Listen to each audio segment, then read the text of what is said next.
पश्चिम बंगाल में 2026 के चुनाव का बिगुल बज चुका है, जिसको लेकर टीएमसी और बीजेपी दोनों पार्टी प्रचार प्रसार में जुड़ चुकी है। अभिषेक बनर्जी का आज बीरभूम में सभा था और अभिषेक बनर्जी वहां पे लगातार पूरे महीने भर जनवरी भर बंगाल में सभा कर रहे हैं।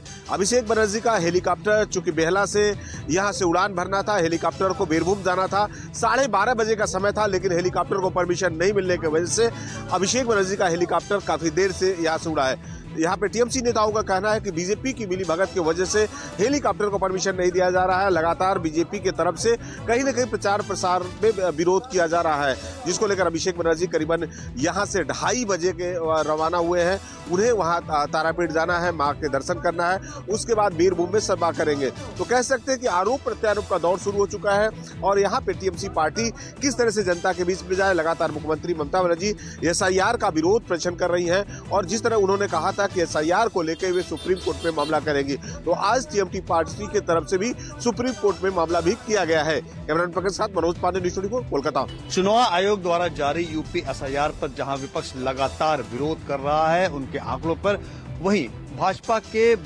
नेता और पूर्व केंद्रीय मंत्री संजीव बालियान ने अलग लाइन ली है। संजीव बालियान का मानना है कि भले ही सपा प्रमुख अखिलेश यादव इसका विरोध कर रहे हैं, लेकिन उनका विरोध बेमानी इसलिए हो जाता है कि जो समाजवादी पार्टी समर्थित वोटर्स हैं उन्होंने बहुत शिद्दत से, सक्रियता से अपने नाम जुड़वा लिए, बल्कि कमी अगर रह गई है तो भाजपा समर्थित जो वोटर हैं उनमें शिथिलता देखी गई है, उनमें सक्रियता की कमी आई है। तो उनका मानना ये है कि ये विरोध बेमानी इसलिए हो जाता है समाजवादी पार्टी का, ये विपक्षी दलों का, क्योंकि ज्यादातर कमियां जो हैं भारतीय जनता पार्टी समर्थित जो वोटर हैं उनमें रह गई है और अभी उनका मानना है कि और ज्यादा इसमें समय मिलना चाहिए ताकि अधिक से अधिक लोगों का नाम जोड़ा जा सके। संजीव बालियान ने एक बयान में कहा है कि बहुत धीमी रफ्तार रही है ऐसे वोटरों को जोड़ने में, यानी कि भाजपा बहुत सक्रियता नहीं दिखा पाई है। उनका मानना है कि वोटरों को और ज्यादा इसमें जोड़ने की अभी जरूरत है। तो एक तरीके से जहां लगातार विपक्ष का विरोध हो रहा था, संजीव बालियान जो पूर्व केंद्रीय मंत्री हैं, भाजपा के नेता है पश्चिमी उत्तर प्रदेश से, उनका मानना है कि अभी इसमें और ज्यादा वोटरों को आगे शामिल होना चाहिए और जिसके लिए कि जो क्लेम एंड ऑब्जेक्शन पीरियड है उसमें बीजेपी को और ज्यादा ताकत लगानी पड़ेगी ताकि अधिक से अधिक वोटरों को वो इस नई मतदाता सूची में जोड़ सके। कैमरामैन रफीक के साथ प्रशांत देव, न्यूज़ 24 दिल्ली। मुख्यमंत्री महिला स्वराज योजना को लेकर एक बार फिर से बिहार की सियासत गर्मा गई है। मुख्यमंत्री स्वराज योजना के तहत बिहार की महिलाओं को 10,000 रुपया सरकार की तरफ से दिया गया था। 6 अक्टूबर को यह योजना शुरू की गई थी और पूरे चुनाव के दौरान महिलाओं के खाते में 10,000 रुपया दिया गया था। इसको लेकर विपक्ष ने काफी हंगामा भी किया था कि चुनाव के दौरान महिलाओं के खाते में 10,000 रुपया देना बिल्कुल गलत है। 12 किस्तों में यह राशि बिहार के महिलाओं को दी गई थी। 26 दिसंबर को यह योजना बंद कर दी गई और उसके बाद पोर्टल, यानी जो आवेदन लिए जाने के लिए जो पोर्टल खुला था उसको भी बंद कर दिया गया। नए करीब 19 लाख महिलाओं का आवेदन आया था, लेकिन अब बिहार सरकार के मंत्री के पास इसका कोई जवाब नहीं है कि पोर्टल कब खुलेगा और जो नए 19 लाख महिलाओं ने अपना नया आवेदन दिया था उन्हें 10,000 की राशि मिलेगी या नहीं मिलेगी। अब विपक्ष का यह कहना है कि सरकार की तरफ से यह केवल चुनावी एजेंडा था। कैमरामैन ऋषि के साथ सौरभ कुमार, पटना, न्यूज़ 24। कांग्रेस पार्टी की पूर्व अध्यक्ष और कांग्रेस संसदीय दल की नेता सोनिया गांधी की खराब तबीयत के बाद उन्हें सर गंगाराम हॉस्पिटल में एडमिट करवाया गया। कल देर रात सोनिया गांधी को हॉस्पिटल में एडमिट करवाने के बाद गंगाराम हॉस्पिटल से जारी बुलेटिन में कहा गया कि उनकी तबीयत अच्छा रिस्पांस दे रही है। डॉक्टरों की टीम उनकी निगरानी कर रही है। अस्पताल प्रशासन ने दिग्गज कांग्रेस नेता की हेल्थ अपडेट जारी किया है। इसमें बताया गया है कि सोनिया गांधी को सोमवार रात करीब 10 बजे सर गंगाराम अस्पताल में भर्ती कराया गया। सर गंगाराम अस्पताल के चेयरमैन डॉक्टर अजय स्वरूप के अनुसार सोनिया गांधी को सांस लेने में तकलीफ हो रही थी। मेडिकल जांच में पाया गया कि ठंडे मौसम और पॉल्यूशन के मिले-जुले असर के कारण उनका ब्रोंकियल अस्थमा थोड़ा बढ़ गया था। एहतियात के तौर पर उन्हें आगे की निगरानी और इलाज के लिए अस्पताल में भर्ती किया गया है। डॉक्टर अजय स्वरूप ने बताया कि फिलहाल कांग्रेस नेता सोनिया गांधी की हालत बिल्कुल स्थिर है, उनका इलाज चल रहा है और वो अच्छी प्रतिक्रिया दे रही हैं। उन्हें एंटीबायोटिक्स और अन्य सहायक दवाएं दी जा रही है। उन्हें डिस्चार्ज करने का फैसला इलाज करने वाले डॉक्टर उनकी क्लिनिकल प्रोग्रेस के आधार पर लेंगे। ऐसी संभावना है कि 1 या 2 दिन में उन्हें अस्पताल से छुट्टी दी जा सकती है। रमन कुमार, दिल्ली, न्यूज़ 24। बीएमसी चुनाव में अदालत के कर्मचारियों की ड्यूटी लगाने पर बॉम्बे हाईकोर्ट ने बीएमसी कमिश्नर को फटकार लगाई है और पूछा है कि उन्होंने किस प्रावधान के तहत अदालत के कर्मचारियों की चुनाव में ड्यूटी लगाई और उन्हें किस तरह से अधिकार प्राप्त था। इस पर बीएमसी कमिश्नर भूषण गगरानी की तरफ से उनके वकील ने जवाब दिया है और कहा है कि उन्होंने अदालत के कर्मचारियों की ड्यूटी लगाकर गलती की थी, यानी कि बीएमसी कमिश्नर ने अपनी गलती मान ली है। इस बीच सत्ता पक्ष के जो नगर सेवक हैं, जो निर्विरोध चुने गए हैं, ये मामला भी बॉम्बे हाईकोर्ट में पहुंच गया है। महाराष्ट्र नवनिर्माण सेना ने इस मामले में एक याचिका दायर की है और मांग की है कि कोर्ट की देखरेख में ये जांच हो कि किस तरह से सामूहिक तौर पर लोगों ने अपना नामांकन वापस लिया और जो सत्ता पक्ष के नगर सेवक हैं वो निर्विरोध चुने गए। इस पर बीजेपी की तरफ से भी प्रतिक्रिया आई है। बीजेपी की तरफ से कैबिनेट मंत्री चंद्रशेखर बावनकुले ने कहा है कि निर्विरोध चुनाव लोकतंत्र के लिए अच्छा है। ऐसा कोई नियम नहीं है कि निर्विरोध नहीं चुना जा सकता। अंचल के साथ इंद्रजीत सिंह, न्यूज़ 24, मुंबई। राजनीतिक और खेल प्रशासन की मशहूर हस्तियों में शामिल रहे पूर्व केंद्रीय मंत्री सुरेश कलमाड़ी का आज निधन हो गया। उन्होंने 81 साल की उम्र में अंतिम सांस ली। वे पिछले काफ़ी लंबे समय से बीमार चल रहे थे। उनके निधन से राजनीतिक जगत में जो है शोक की लहर है। कई जानी मानी हस्तियों ने उनके निधन पर उन्हें श्रद्धांजलि दी और दुख प्रकट किया है। उन्होंने साल 2010 में भारत में कॉमनवेल्थ गेम्स का आयोजन करवाया था। यूपीए 2 की सरकार ने कॉमनवेल्थ गेम्स को लेकर जमकर प्रसार किया था। पुणे शहर के विकास में भी उनका अहम योगदान जो है वो रहा है। सुरेश श्यामराव कलमाड़ी का जन्म 1 मई 1944 को मद्रास, चेन्नई में हुआ। पुणे के सेंट विंसेंट हाई स्कूल से पढ़ाई पूरी करने के बाद उन्होंने फर्ग्यूसन कॉलेज डिग्री ली। वायुसेना से समय पूर्व सेवानिवृत्त लेकर कलमाड़ी पुणे लौट आए। यहाँ उन्होंने पूना कॉफी हाउस चलाया, जो राजनीतिक गलियारों का केंद्र बन गया। यहीं पर तत्कालीन प्रधानमंत्री इंदिरा गांधी के बेटे और कांग्रेस नेता संजय गांधी की नज़र जो है वो कलमाड़ी पर पड़ी। कलमाड़ी को राजनीति में लाने वाले जो हैं वो संजय गांधी ही हैं और उन्होंने राजनीति में युवा कांग्रेस से जो है अपना सियासी सफ़र शुरू किया और देखते ही देखते महाराष्ट्र से लेकर केंद्र की राजनीति में उन्होंने अपनी मजबूत पकड़ बना ली। कैमरामैन अनंतो बर्मन के साथ राहुल पांडे, न्यूज़ 24, मुंबई। पाकिस्तान की नई साजिश का खुलासा हुआ है। पाकिस्तान नाबालिग से जासूसी करवा रहा था। दरअसल बीते कल पंजाब पुलिस ने पठानकोट जिले से जम्मू कश्मीर के सांबा जिले के एक नाबालिग को पकड़ा है, जो पाकिस्तान के संपर्क में था। वहां पर आईएसआई और पाकिस्तानी सेना के अधिकारियों के संपर्क में था और यहां से वीडियो बनाकर जो है पाकिस्तान भेज रहा था। अब पंजाब पुलिस ने इसे गिरफ्तार किया है। इस नाबालिग से कड़ाई से पूछताछ की जा रही है कि वो कितने समय से वीडियो बनाकर पाकिस्तान भेज रहा था। आपको बता दें कि पाकिस्तान में अपने हैंडलर्स के संपर्क में ये नाबालिग था, जो सांबा जिले के रहने वाला है और पुलिस देख रही है कि क्या इसके संपर्क में कुछ और युवा भी हैं। आपको बता दें कि इससे पहले भी जम्मू पुलिस ने एक ओवरग्राउंड वर्कर को गिरफ्तार किया था, वो भी पाकिस्तान के टच में था और यहाँ से जो है वीडियो बनाकर पाकिस्तान भेज रहा था। इससे मोबाइल फोन भी बरामद हुआ है। बीते 1 साल से पाकिस्तान के संपर्क में था और लगातार जो आर्मी इंस्टॉलेशन की फोटोग्राफ्स वीडियो जो है पाकिस्तान में अपने हैंडलर्स को भेज रहा था। कैमरामैन दीपक के साथ पंकज शर्मा, न्यूज़ 24, जम्मू।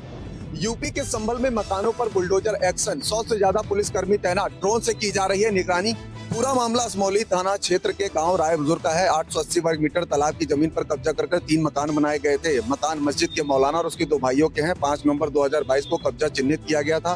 कब्जेदार अबरार, असरार बाबू और उसकी मस्जिद कमेटी को नोटिस जारी किया गया। 14 नवंबर 2024 को मस्जिद कमेटी और तीनों भाइयों ने इलाहाबाद हाईकोर्ट में इसके खिलाफ याचिका दायर की, लेकिन हाईकोर्ट ने याचिका खारिज कर दी। इसके बाद तहसीलदार ने 4 फरवरी 2025 को अतिक्रमण हटाने का आदेश दिया, लेकिन तीनों भाई डीएम के पास पहुंच गए। कब्जा खाली करने के लिए समय मांगा गया, लेकिन अतिक्रमण नहीं हटाया गया। प्रशासन 2 अक्टूबर 2025 को बुलडोजर की कार्रवाई के लिए पहुंचा, लेकिन मस्जिद कमेटी और तीनों भाइयों को खुद हटाने के लिए कहा कि कब्जा खुद हटा देंगे और समय मांगा। इसके बाद भी मकान और मस्जिद नहीं तोड़ी गई। 4 जनवरी 2026 को प्रशासन बुलडोजर लेकर पहुंचा, लेकिन कार्रवाई नहीं हो सकी थी। इसके बाद प्रशासन बुलडोजर, आरआरएफ के जवान, कई थानों की पुलिस फोर्स के साथ पहुंचा और कार्रवाई की गई। कैमरा पर्सन मिंटू सिंह के साथ मनोज पांडे, लखनऊ न्यूज़ 24। कश्मीर घाटी में हुई पहाड़ी इलाकों पर ताजा बर्फबारी के बाद एक बार फिर से ठंड का असर काफी तेज हो गया है। बीती रात यहाँ कश्मीर घाटी अब तीसरी आंख से जम्मू पुलिस अपराधियों पर पैनी नजर बनाए रखेगी।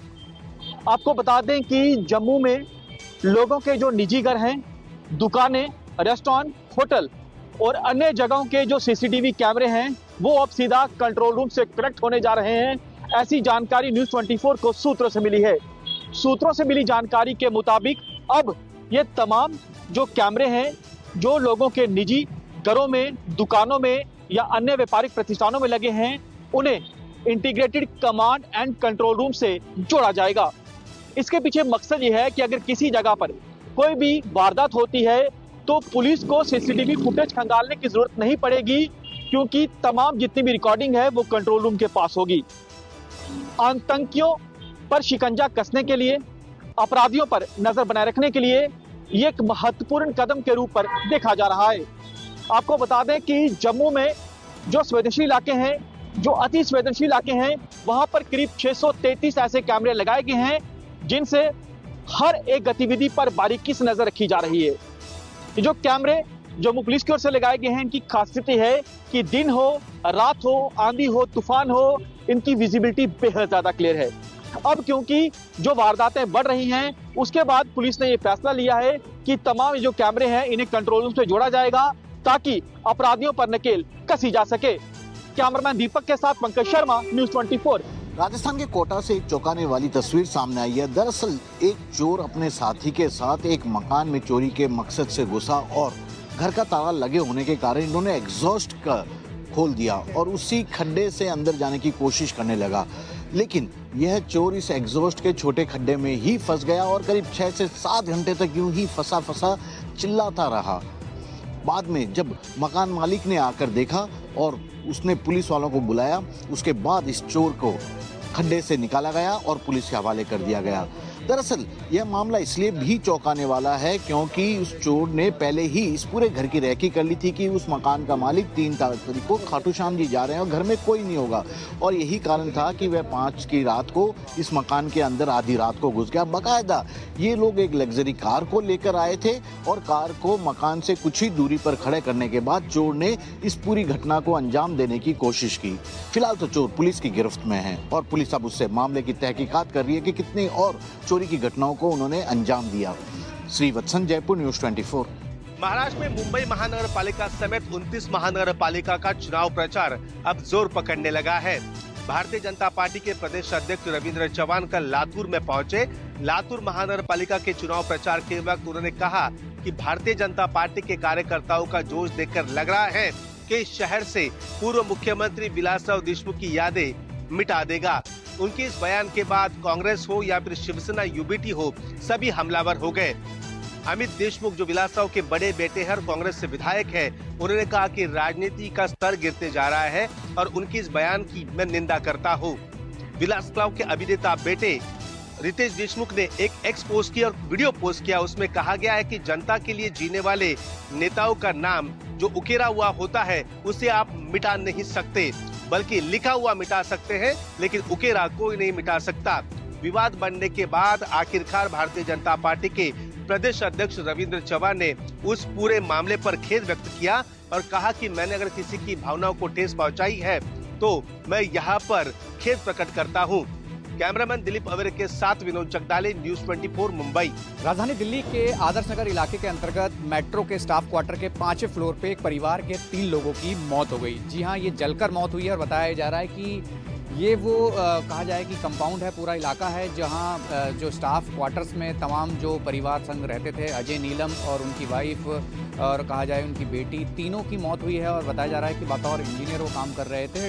मेट्रो में हालांकि अंदर जाने की मनाही है, लेकिन ये ज़रूर है कि एकाएक इस घटनाक्रम की जानकारी स्टाफ को पता चली, दमकल विभाग को पता चली, पुलिस को इन्फॉर्मेशन मिली और देर रात जब सूचना मिली तो इसमें देखा गया कि 5वें फ्लोर के ब्लॉक पर जो घर है उसमें आग लगी है। कारण क्या था ये साफ नहीं हुआ, लेकिन जब दमकल अधिकारी वहां पहुंचे तो उनमें एक दमकल अधिकारी भी आग की चपेट में आया जो घायल था, जिसे बाद में प्राथमिक उपचार के बाद छुट्टी दे दी गई। लेकिन जो 3 लोग थे जो बतौर यहाँ स्टाफ में रह रहे थे क्वार्टर्स में, लेकिन उनकी जो मौत है वो आग से हुई है।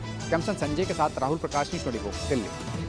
पंजाब में आए दिन कोई ना कोई हत्याकांड हो रहा है और हर तरफ गोली भी चल रही है। और इसी के चलते जिस तरह से अमृतसर में एक शादी समारोह में आम आदमी पार्टी के सरपंच के ऊपर गोलियां मार के उसका कत्ल कर दिया गया, तो वहीं पर लुधियाना के जगरांव के गांव माणूके में भी एक कत्ल कर दिया गया कबड्डी खिलाड़ी का। बेशक गगनदीप 2 बच्चों का पिता भी था और इलाके में उसका काफी नाम भी था और यही कारण था कि वो कबड्डी के खिलाड़ियों की मदद भी करता था। लेकिन वहीं पर जिस तरह से उसका कत्ल किया गया और उसके बाद हत्यारों द्वारा कहा गया कि उसकी लाश खेत में पड़ी हुई है, उसको उठा लो, तो ये अपने आप में काफी गंभीर सवाल खड़े हो रहे हैं कि आखिर पुलिस के नाम की कोई चीज है या नहीं है, क्योंकि जिस तरह से हत्यारे धड़ाधड़ घूमते हुए भी दिखाई दे रहे हैं। और इसके चलते ही प्रदेश में सियासत भी पूरी तरह से गरमाई हुई है। कांग्रेस और श्रोमणी अकाली दल द्वारा कई तरह के सवाल खड़े किए जा रहे हैं प्रदेश की कानून व्यवस्था को लेकर। कैमरामैन अजय राणा के साथ विशाल इंग्लिश, न्यूज़ 24 चंडीगढ़। लखनऊ की किंग जॉर्ज मेडिकल यूनिवर्सिटी में महिला डॉक्टर पर धर्मांतरण के लिए दबाव बनाने वाले डॉक्टर रमीज पर इनाम की राशि बढ़ा दी गई है।